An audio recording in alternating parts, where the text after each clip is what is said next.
കഴിഞ്ഞ കുറേ ദിവസങ്ങളായി സോഷ്യൽ മീഡിയയിലെ ഏറ്റവും വലിയ ചർച്ചാ വിഷയങ്ങളിൽ ഒന്ന് തന്നെ താരസംഘടനയായ അമ്മയെ പറ്റി തന്നെയാണ്. അൻസിബ ഹാസിന്റെ വെളിപ്പെടുത്തലും അമ്മ സംഘടനയിലെ പൊട്ടിത്തെറികളും എല്ലാം തന്നെ സോഷ്യൽ മീഡിയയിൽ വളരെ വലിയ രൂപത്തിൽ തന്നെ ചർച്ചാ വിഷയങ്ങളായി മാറിക്കൊണ്ടേയിരിക്കുകയാണ്. ഓരോ ദിവസം കൂടുന്തോറും ചൂടായ ചർച്ചകൾ തന്നെയാണ് അമ്മ സംഘടനയിൽ നിന്ന് പുറത്തു വരുന്നത്.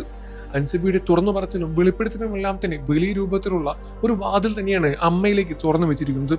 അമ്മയുടെ താരസംഘടനയിലെ നേതൃത്വം മാറിയതിൽ പിന്നെയും ഒരുപാട് പ്രശ്നങ്ങളൊന്നും നടക്കില്ല എന്ന് വിചാരിച്ചപ്പോൾ വീണ്ടും തെറ്റുകയായിരുന്നു. അമ്മയുടെ താരസംഘടന വീണ്ടും അടിമുടി പൊളിഞ്ഞു വീഴുന്ന ഒരവസ്ഥയിലേക്കാണ് മുന്നോട്ട് പോയിക്കൊണ്ടേയിരിക്കുന്നത്. പ്രമുഖ താരങ്ങളിൽ നിന്നും വരുന്ന വെളിപ്പെടുത്തലെല്ലാം തന്നെയാണ് ഇതിനെ ഏറ്റവും വലിയ ഉദാഹരണമായി കാണിക്കുന്നത്.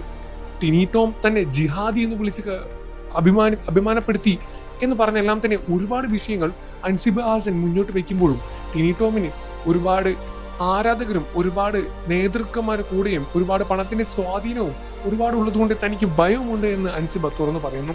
ഈ കാര്യത്തിൽ ഗവൺമെന്റും തന്റെ കൂടെ ഒപ്പം നിൽക്കുമെന്ന് പ്രതീക്ഷിക്കുന്നു എന്ന് അൻസിബ പറയുമ്പോഴും ഒരുപക്ഷെ ആളുകൾ ടിനി ടോമിന്റെ മറുപടിയും സപ്പോർട്ട് ചെയ്യുന്നുണ്ട്. ടിനി ടോം ഒരു പ്രതികരണം ഉടനെ തന്നെ രംഗത്ത് വരും എന്ന് തന്നെയാണ് പ്രതീക്ഷിക്കുന്നത്. ഇതിനോടൊപ്പം തന്നെ പ്രമുഖ താരങ്ങളെ പറ്റി പുറത്തു വരുന്ന ഓരോ വാർത്തകളെയും കാതോട് കേട്ടിരിക്കാൻ പ്രേക്ഷകരും കാത്തിരിക്കുകയാണ്. പ്രമുഖ താരങ്ങൾ ഉൾപ്പെടെ മോഹൻലാൽ, മമ്മൂട്ടിയെ പോലുള്ള താരങ്ങൾ ഇതിനെ എന്തുകൊണ്ട് പ്രതികരിച്ച് രംഗത്ത് വരുന്നില്ല എന്നും ചോദിക്കുന്നു. തന്റെ അനിയത്തിയെ പോലെ അല്ലെങ്കിൽ മകളെ പോലെ കാണുന്ന അൻസിബയെ പറ്റിയെല്ലാം തന്നെ മോഹൻലാലും എന്തുകൊണ്ട് മൗനം പാലിക്കുന്നു എന്നാണ് ഇപ്പോഴും ചോദിക്കുന്നത്. ഇത്തരത്തിലുള്ള വിഷയങ്ങളെ വലിയ വലിയ പ്രമുഖർ തന്നെയാണ് കൈകാര്യം ചെയ്യേണ്ടത്. അമ്മയിലെ താരസംഘടനയിലെ നേതാക്കളായിരുന്ന മോഹൻലാലെല്ലാം തന്നെ രാജിവെച്ച് രംഗത്ത് വന്നിട്ടുണ്ടായിരുന്നു. പിന്നീട് വന്ന നേതൃത്വം തന്നെയാണ് ഇത്തരത്തിൽ ഒരു പ്രശ്നമില്ലാതെ മുന്നോട്ട് കൊണ്ടുപോകാനുള്ള കാരണം. ഹേമ കമ്മിറ്റി ആയിരുന്നു ഇതിന് ഏറ്റവും വലിയൊരു കാരണമായി ചൂണ്ടിക്കാണിച്ചത്. ഹേമ കമ്മിറ്റിക്ക് ശേഷം രാജിവെച്ച ഓരോ അംഗങ്ങളും പിന്നീട് മൗനം പാലിക്കുകയായിരുന്നു. എന്തുകൊണ്ട് ഇവർ രംഗത്ത് വരുന്നില്ല എന്നും ഇവർ മൗനം പാലിച്ച് വിട്ടുനിൽക്കുകയാണോ എന്നെല്ലാം തന്നെ ഒരുപാട് ചോദ്യങ്ങൾ വരുന്നുണ്ട്.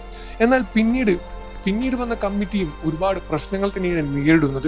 ഇപ്പോൾ കൂടി ഇത്തരത്തിലുള്ള പ്രശ്നങ്ങളെല്ലാം തന്നെ എങ്ങനെ ഇവർ സ്വാധീനിച്ച് എങ്ങനെ മാറ്റി വീണ്ടും അമ്മ എന്ന താരസംഘടനയെ ഉയർത്തെഴുന്നേൽപ്പിച്ച് കൊണ്ടുവരും എന്ന് തന്നെയാണ് ഒരു ചോദ്യചിഹ്നമായി തന്നെ അവശേഷിക്കുന്നത്. ഈ വിഷയത്തിൽ നിങ്ങളുടെ അഭിപ്രായം എന്താണെന്ന് വീഡിയോയിൽ താഴെ കമന്റ് ചെയ്ത് പറയുക. വാർത്തകളും വിശേഷവും എത്രയും പെട്ടെന്ന് അറിയാം നമ്മുടെ വീഡിയോ ഒന്ന് ലൈക്ക് ചെയ്ത് ചാനൽ ഒന്ന് സബ്സ്ക്രൈബ് ചെയ്ത് സപ്പോർട്ട് ചെയ്യുക ഫ്രണ്ട്സ്.